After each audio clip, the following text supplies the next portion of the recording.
From NBC News election headquarters in New York, this is NBC Nightly News, Tuesday, November 7th. Reported by John Chancellor and David Brinkley.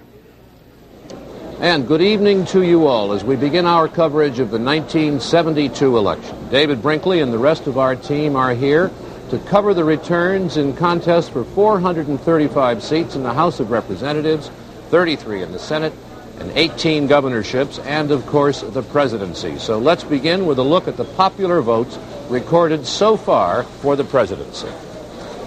With 1% of the vote in now, Mr. Nixon leading better than 2-1. Just about 2-1 over George McGovern. John Schmitz, the American Party candidate, small number of votes, and Dr. Benjamin Spock of the People's Party, an even smaller number. But this pattern that you see on your screen now, 65% for the president, 34% for McGovern, although it's very early in the evening, is close to what some of the polls were showing and some of the polls were indicating in various states. We had a heavy turnout today in most of the populous states, and it looks like around the country there were many, many people who voted. It looks like a heavy turnout. In Michigan, there were long lines. In New York City and upstate, there were long lines of voters. In Illinois, the voters went through cold and often rainy weather to go to the polls in record numbers. In Ohio, they extended the hours in some polling places because of trouble with voting machines, but there was a heavy vote there, and they're talking about record numbers of voters turning out in California. Leaders of both parties today, both the Republicans and the Democrats, said that was good news to them. Senator McGovern's people said they were finding very good turnouts in places where they expected support, and so did the Republican National Chairman. NBC News has 3 winners declared so far in this election, and David Brinkley will report on them. We will, of course, keep you up to date all night on the popular vote, as you've just seen, that is, people in voting booths. We have been able to project 3 states, the outcome in 3 states. They give Mr. Nixon 32 electoral votes. As everyone knows, but often forgets, it is electoral votes that elect somebody president. The 3 states are Tennessee, where we project that Mr. Nixon will win with 68% of the vote. Kentucky, where we project 61% for Nixon, and Indiana, 64%. That's 3 states settled so far. As everyone knows, but often forgets, it takes 270 to elect anyone president, to make you the most powerful person on earth. And so, in this country today, those are eagerly sought little nuggets. When we have 270 votes, we will have the winner. And when we do, you'll be the first to know. John? One final note, Harry's Bar in Paris, a gathering place for expatriate Americans, held its annual straw poll today. Richard Nixon got 56% of the vote. Don't laugh. Harry's Bar has not been wrong in one of these straw polls since 1924. President and Mrs. Nixon voted today in San Clemente, California. They were applauded by a small crowd as they drove up to the Concordia Elementary School, 2 blocks from the Western White House. And they were the first to vote today in the school. Richard Valeriani reports. To vote at precisely 7 a.m. when the polls opened. Their voting place was the library of the Concordia Elementary School, about a half mile from the Western White House in San Clemente. The president spent more than 5 minutes in the voting booth, filling out a newspaper-sized ballot that contained 26 state and local propositions, including a referendum on legalizing marijuana. Mr. Nixon carried his home state in both 1960 and 1968, and he's favored to do it again, with heavily Republican Orange County supplying much of the margin. After casting his ballot, Mr. Nixon gave presidential pens to the election officials. The Nixons then flew back to Washington for a family dinner with their 2 daughters and sons-in-law at the White House, where they'll watch the election returns on television. The president is also expected to show up at a victory celebration at a Washington hotel later tonight. This event represented a landmark of sorts on the American political scene. Richard Nixon has been a rather controversial part of that scene for 26 years, and he expects to be around for 4 more years. But this was his last appearance as a candidate for public office, and someday there may be a plaque here at this school to commemorate the occasion. Richard Valeriani, NBC News, with the President in California. This is the ballroom in Washington where the Republicans plan their big victory party, and the loud music already is underway. This is where both President Nixon and Vice President Agnew are expected later tonight. It's a party for about 5,000 people invited by the White House, by the Committee to Re-elect the President, and by the Republican National Committee. To say that people around here are confident is an understatement. The White House already has spread the word they expect to carry 48 states, with only Massachusetts and West Virginia in doubt. I've been traveling with Vice President Agnew, and last night on the airplane coming back from his final rally in Richmond, Virginia, there was a chance to chat with some of the people who will be at this party tonight. And one of them told me that weeks before, they had already ruled out any possibility of ever losing this election. So they really felt it was over before it started.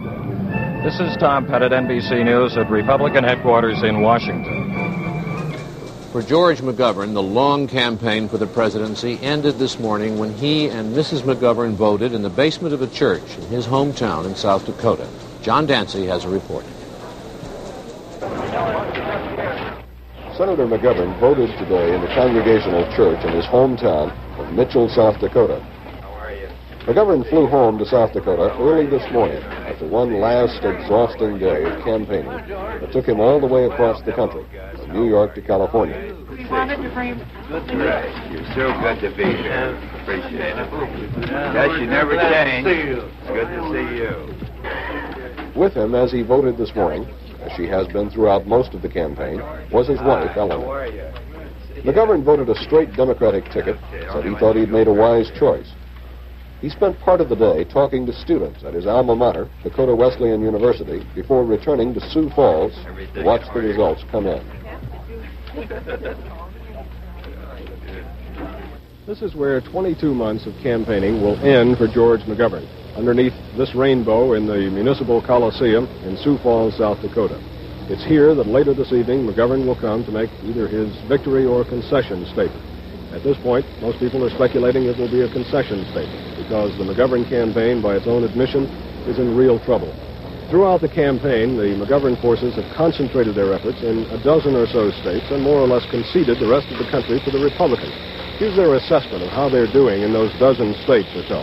They think they have a good chance in California, Wisconsin, Massachusetts, South Dakota, the District of Columbia, and surprisingly Arkansas, where party leaders are working hard for the ticket.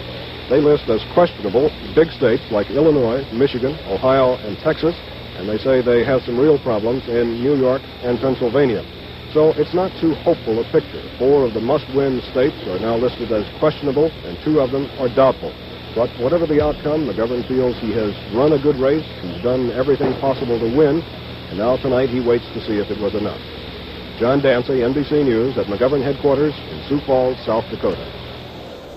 Sergeant Shriver cast his ballot in Rockville, Maryland, the Washington suburb where he lives, and Spiro Agnew voted at his hometown in suburban Baltimore. Ron Nesson reports on both candidates. Agnew and his wife voted at an elementary school in Towson, Maryland. Towson, in Baltimore County, is the Agnew's legal residence, and it's where Agnew got his start in politics when he was elected county executive 10 years ago. Agnew jokingly declined to confirm that he voted Republican, and he would not predict how the election will come out, but he did tell one reason why he thinks the polls show McGovern far behind. Different things, different issues affected different areas, and certainly the idea that McGovern was criticizing the foreign policy of the country, which has never been done, I think hurt him very badly. Agnew will follow the returns tonight at Republican election headquarters in Washington. Shriver and his wife voted at a high school near their rented estate in Rockville, Maryland, a suburb of Washington. The Shrivers did not return home from the last campaign stops in Texas until 5 a.m. so they slept late and did not get to the polls until mid-afternoon. They voted the straight Democratic ticket. Shriver complained that the real issues were not discussed enough in the campaign, and the polls were discussed too much.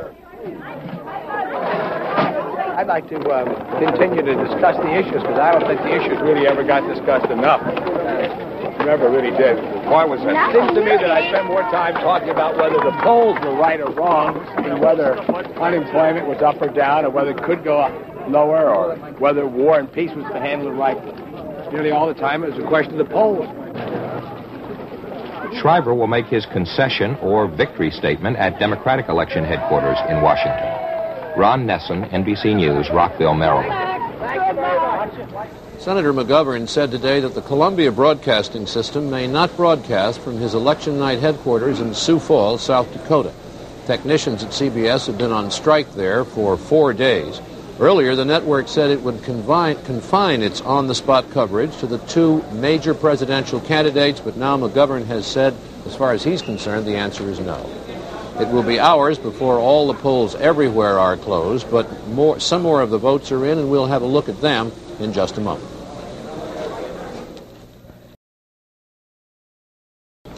Good evening again. We've been looking at some of the returns from our specially chosen precincts that will tell us how different kinds of voters are voting.